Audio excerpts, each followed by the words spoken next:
And so I want it to be, so I'm calling it the Bird Autonomous Region to differentiate it from the TAR, which is only a third of Tibet. But that's just my it's kind of a joke, actually, kind of my fantasy. But I like the BAR instead of the bar, instead of the tar. I don't like the tar. So,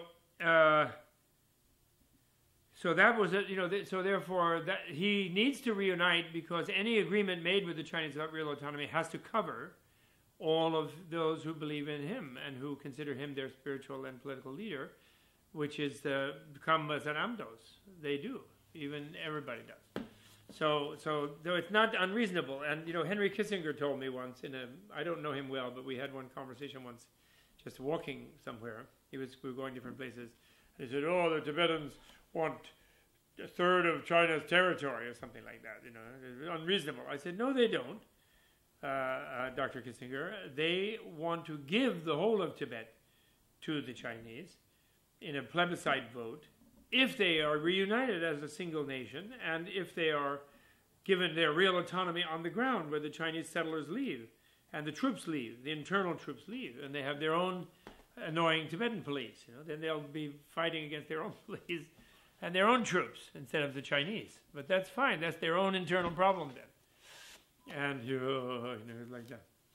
So, but the failure of the 17-point agreement and the misapplication of it by the refusal of the Chinese officials to consider Common Amdo part of Tibet and therefore covered by the agreement is evidence that the Dalai Lama's request for the reunion of Common Amdo is only realistic. Any deal made only for central Tibet couldn't be kept, because then the Kambas and Amdos would freak out, and then there would be violence, and then they'd be persecuting the Kambas and Amdos, and then this would flip out the central Tibetans, and then it wouldn't be stable. In other words, it's only an interest of stability that the Dalai Lama is asking that, and of justice and stability. So then Tibetan army reorganized and absorbed into PLA. Communists would develop the language. Communists would develop agriculture. This they have not done. They have ruined Tibetan agriculture, actually. They have only developed their own industries in Tibet.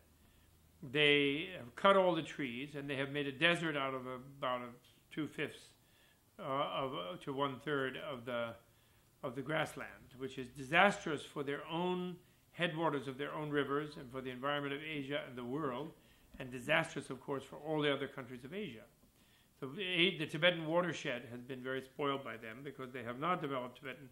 They have colonially exploited and extracted resources from Tibet, and their pretense, His Holiness is too kind to them when he says, "Oh, they've helped Tibet and done infrastructure." But when he's in a more realistic mood, or he's not being polite, he says the only good thing they ever did was build greenhouses so Tibetans had more vegetables. And I think that's true. The buildings that they built in Lhasa, for example, will all fall down in one good earthquake. Like those schools in eastern Tibet. That's all eastern Tibet, those towns where they had that earthquake in Sichuan there. That's actually Tibet. And there are many Tibetans killed there, which they never mention. Okay. Now, Warren Smith says that number 11, that was a bit very insidious and a bad one, but actually it looks good on the surface. In matters related to various reforms in Tibet, there would be no compulsion on the part of Beijing. In other words, no force used, and that's, of course, the ultimate lie. Communists are completely, ferociously destroying the Tibetans. The local government of Tibet would carry out reforms of its own accord, and when the people raised demands for reform, they would be settled by means of consultation with the leading personnel of Tibet. So he says that this thing about demands for reform, and then this is where the Chinese have this whole pretense that the Tibetans are all serfs, and that they're wanting the Chinese to come and get rid of the landowners, and the whole projection of the medieval, backward Chinese society on Tibetan society, which is totally wrong, since the Tebas in Tibet, tax-paying misère, were free farmers. They were freehold farmers. They were not serfs. And but they found some of the most freaked out people in Tibet and pretended that they were serfs, and then they started wrecking Tibetan society by that provision. So Warren Smith thinks that's the worst provision, but I think they're all worst, actually, except the total lies, like Buddhism would be protected. The taking over the Tibetan army, taking over the schools and educating them, and supposedly controlling the economy, those are the worst. That's a complete invasion. That led to complete invasion. Then the Tibetans who had bin sympathizers of the Kuomintang or the imperialists could continue to hold offices in Tibet, but no way. The higher classes in Tibet were all completely tormented and imprisoned and jailed and put in labor camps. And they were not at all kind to them whatsoever. And the PLA entered central Tibet. The troops would take nothing from the local Tibetans without first purchasing it at a fair price. They did do that. They deceived the Tibetans in the early years. Setting Shakya's book shows how they kind of deceived. They pulled the wool over the eyes of the Tibetans by pretending to pay money. They gave them these silver dollars printed by the Kuomintang. They were very plentiful in Lhasa. Tibetans were all deceived that the Chinese were here to help and all this kind of nonsense. And in a way, it's like the Chinese are deceiving the Americans today. The American government for 20 years, since Bush 1 especially, even before, but even starting with Nixon. But since Bush 1, the Americans, the Westerners, have been deceived that the Chinese are very interested in business and economy. But they do, and they do want money, but they only wanted to build up weapons because they want to attack everybody. They want to conquer everybody. They really, because the Communist Party is like a Hitler party, and a party that's repressing its own people, a ruling elite, a clique, that presses down its own people in a harsh and violent way. It has to have war with somebody. They have to have an enemy outside to deflect the hatred and resentment and the anger of their people that they're suppressing. So therefore, they have to make war on somebody. They have to have an enemy. And of course, the big enemy in China is America. They still use the rhetoric of America as an enemy. They pretend for the moment that Russians are their friends. But eventually, they, of course, will attack Russia because they want Siberia. They want the oil and the water and the wood in Siberia, and they want the land of Mongolia, 600,000 square miles in Mongolia. Tibet is 1 million square miles. Mongolia is 600, but Mongolia is a lower altitude.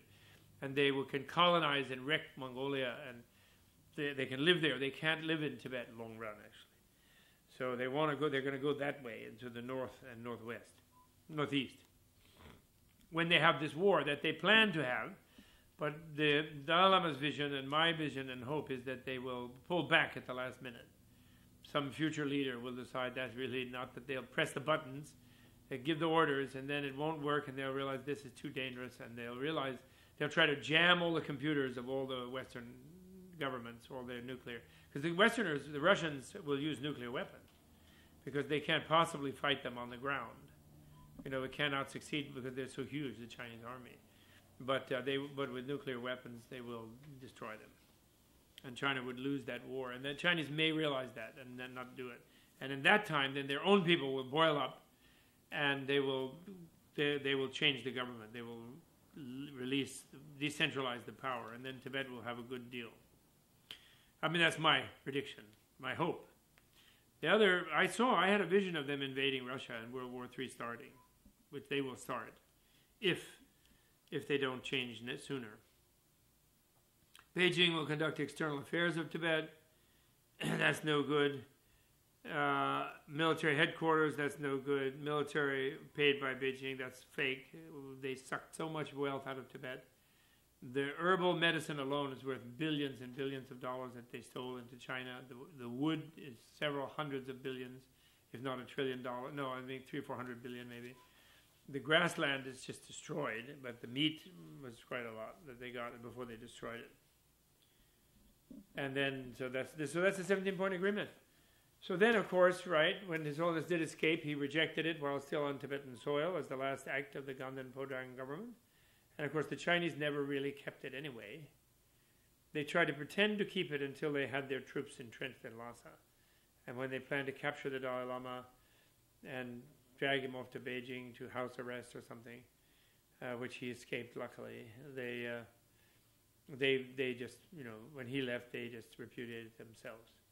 So that's the sad story of the Tibetan